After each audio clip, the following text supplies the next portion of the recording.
आणि इकडे America Iran युद्धाचा फटका महाराष्ट्रातील उद्योगांना बसतोय। राज्यात हॉटेल आणि कॅटरिंग व्यावसायिक अडचणीत सापडलेत। राज्यात गॅस टंचाईच्या झळा आता बसू लागल्यात। कशा बसतायत ह्या झळा पाहूयात।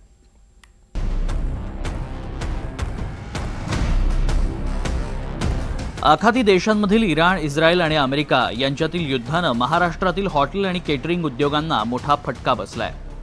गॅस पुरवठा विस्कळीत झाल्यानं हॉटेल उद्योग ठप्प झालाय। अनेक ठिकाणी हॉटेलचा मेन्यू कमी करण्याची वेळ आली आहे, तर काही ठिकाणी थेट चुलीवर अन्न शिजवलं जातं। मुंबईतील हॉटेल चालकांसमोर गॅस टंचाईचं संकट उभं ठाकलंय। दादरमधील प्रसिद्ध हॉटेल रामाश्रय इथं इलेक्ट्रिक शेगडीवर खाद्यपदार्थ बनवले जात आहेत। तो जो काय एलपीजीचा तुटवडा निर्माण झाला त्यामुळे त्रास जो आहे तो या ठिकाणी सहन करावा लागतो आणि काही कर्मचारी आहे हॉटेल जनतेशी देखील बोलण्याचा प्रयत्न करणार आहोत। सर, किस तरीके से एलपीजी का जो शॉर्टेज चल रहा है उसको लेकर क्या दिक्कतें हो रही है, खास करके जो ग्राहक आ रहे तो? देखिए सर, एलपीजी को लेकर शॉर्टेज यही है कि कस्टमर को हम कुछ आइटम नहीं दे पा रहे क्योंकि कारण है गैस नहीं है अपने पास सर, वही रीज़न है। इलेक्ट्रिक सामान हम लोग यूज़ करें, इलेक्ट्रिक डोसे का भट्टी, इलेक्ट्रिक ये सब यूज़ हो रहा है अभी। कारण यही है कि गैस नहीं है अपने पास, एलपीजी मिल नहीं रहा है, इसके लिए कस्टमर को कुछ कुछ आइटम ऐसा है जो हम उन्हें दे नहीं पा रहे हैं। एलपीजीच्या तुटवड्यामुळे कुठेतरी मुंबईकरांना जे काही या रेस्टॉरंटमध्ये खायचं आहे ते कुठेतरी भेटत नाही आणि ज्या पद्धतीने एलपीजीचा तुटवडा संपूर्ण महाराष्ट्रामध्ये भासायला सुरुवात झालेली आहे। अशीच काहीशी परिस्थिती मुंबई महानगरपालिकेच्या कॅन्टीनमध्ये निर्माण झाली आहे। महापालिकेच्या कॅन्टीनमध्ये अवघा एक सिलेंडर उरलाय। त्यामुळे या एका सिलेंडरमध्ये काय काय करायचं असा सवाल कॅन्टीनच्या आचार्यांसमोर उभा आहे। यावेळी मी मुंबई महानगरपालिकेच्या कॅन्टीनमध्ये आहे आणि कॅन्टीनचे चालक देखील माझ्यासोबत आहेत। मला सांगा, जे काही आखाती देशात युद्ध सुरू आहे त्यामुळे गॅसचा तुटवडा निर्माण झालेला आहे, तुम्हाला काय अडचणी येतात नेमक्या? आता जेवणामध्ये प्रॉब्लेम होतो, आता काही इलेक्ट्रिक यूज होतं त्याच्यामुळे अजून अडचणी नाही झाल्या। हां, पण आज काय सिच्युएशन आहे, तुमच्याकडे कमर्शियल गॅस आहे का? एक बाहेरून मागवलेला कमर्शियल तो लावलेला आहे, आता तेवढाच एकच आहे। तुम्हाला किती लागतात दिवसभरात 2-3 लागतात। तुमच्याकडे एक शेवटचा शिल्लक आहे? शेवटचा शिल्लक, बरोबर। पण तुम्ही आता काय उपाययोजना केलेली आहे? इलेक्ट्रिक बत्ते अशा यूज आहेत, तिकडे 2-3 आहेत, तिकडे सगळं इलेक्ट्रिकवरच चाललं आहे, इलेक्ट्रिक आहे म्हणून चाललं आहे सर। गॅस टंचाईचा फटका महानगरपालिकेच्या शाळांना देखील बसलाय। गॅस टंचाईमुळे शाळकरी मुलांसाठी राबवली जाणारी माध्यान्ह भोजन योजना संकटात आली आहे। गॅस नसल्यानं विद्यार्थ्यांसाठी अन्न बनवलं जात नाही, त्याऐवजी त्यांना केळी वाटली जात आहेत। आखाती देशात सुरू असलेल्या युद्धाचा परिणाम सध्या सगळीकडेच जाणवू लागलेला आहे। यावेळी मी कुलाब येथील महानगरपालिकेच्या एका शाळेमध्ये आहे आणि इथे माध्यान्ह भोजन योजनेला देखील या सगळ्या युद्धाचा फटका बसलेला आहे। आजपासून नगरपालिकांच्या शाळामध्ये जे मध्यान्ह भोजन आहे ते बंद झालेलं आहे आणि त्याला पर्यायी मार्ग म्हणून आता फळं वाटप जे आहे ते महानगरपालिकेच्या शाळामध्ये केलं जातं आहे। यावेळी मी कुलाब्यामध्ये आहे, कुलाबातल्या शाळेमध्ये बघू शकतात की केळी जे वाटप आहेत ते विद्यार्थ्यांना केलं जात आहे। शिक्षकांमार्फत इथे बघू शकतात की केळी वाटप केलं जात आहे, कारण जो गॅस आहे त्याचा तुटवडा आहे, त्यामुळे ज्या संस्था आहे सगळं मध्यान्ह भोजन बनवतात त्याला कुठेतरी फटका बसलेला आहे आणि ते भोजन आता उपलब्ध होऊ शकत नसल्यामुळे अशा पद्धतीने केळी वाटप जे आहे ते विद्यार्थ्यांना दिले जात आहेत।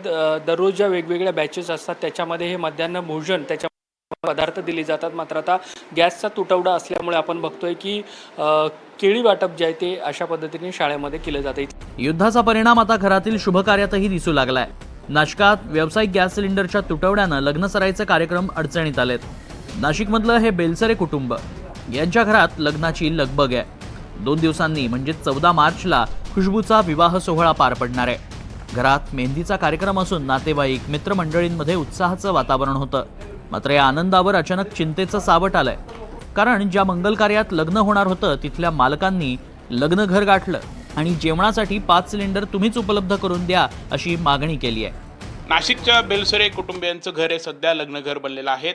खुशबूचा 2 दिवसांनीच म्हणजे 14 मार्चला विवाह सोहळा पार पडणार आहेत। आज आपण बघितलं तर मेहंदीचा देखील कार्यक्रम सुरू आहेत। मात्र एकीकडे ही सर्व परिस्थिती असताना, लग्नाची सर्व गडबड ही सुरू असतानाच दुसरीकडे आपण बघितलं तर ज्या लॉन्सवरती हा विवाह सोहळा पार पडणार आहेत त्या लॉन्सचे मालक त्यांच्या घरी पोहोचलेले आहेत आणि गॅस सिलेंडरची अडचण आहेत, आम्हाला गॅसचा तुटवडा जाणवतो आहे, त्यामुळे तुम्ही सिलेंडर आम्हाला उपलब्ध करून द्या, नाहीतर जेवणाचे मेनू कमी करा, पाहुण्यांना कमी बोलवा, प्लेट कमी करा जेवणाच्या, असं त्यांनी सांगितलेलं आहे। त्यामुळे खरं तर मुलीच्या वडिलांसमोर देखील अनेक संकट ही उभी राहिलेत, अनेक प्रश्न त्यांच्यासमोर उभे राहिलेले आहेत। दीदी, काय सांगशील? 2 दिवसांनी लग्न आहेत आणि आज ही परिस्थिती? माझं नेमकी आता मेहंदी चालू आहे. माझं बांगड्या भरण्याचा कार्यक्रम आहे आणि संध्याकाळी मेहंदीचंही फंक्शन आहे. माझे कंटिन्यू सगळे फंक्शन्स आहे. पाहुणे आले आहेत घरी आणि अजूनही येणार आहे. तर आम्हाला हे कळत नाही की आता जेवणाची व्यवस्था कशी करणार, कारण की सिलेंडरची इथे कमी आहे. सिलेंडर नाही. लॉन्चचे मालक आहेत. गुप्ताजी, काय झालेलं आहे, काय अडचणी येत आहेत? सर, हे अचानकपणे झालेलं काय आहे, सिलेंडरचा तुटवडा. पहिले नव्हतं, असं वाटलं असतं 8-10 दिवस अगोदर तर आम्ही स्टॉक करून ठेवलं असतं. पण हे अचानक आता 2 दिवसापासून खूप म्हणजे मार्केटमध्ये सिलेंडर भेटतच नाही. खूप प्रयत्न केले, खूप म्हणजे हे करून सिलेंडर न भेटल्यामुळे यांच्याकडे मला यावं लागलं. गॅसचे वाढलेले दर आणि विस्कळीत पुरवठा नागरिकांची धास्ती वाढवतोय. सिलेंडर मिळावा यासाठी पहाटेपासून वितरण केंद्राबाहेर रांगा लागल्या आहेत. यात काळा बाजारही जोर धरतोय. सलग तिसऱ्या दिवशी कोल्हापूरमध्ये घरगुती गॅस सिलेंडर घेण्यासाठी नागरिकांनी गर्दी केलेली आहे. मी सध्या संभाजीनगर या परिसरामध्ये आहे. ही सगळी रांग जी आहे ती पाहतोय आपण.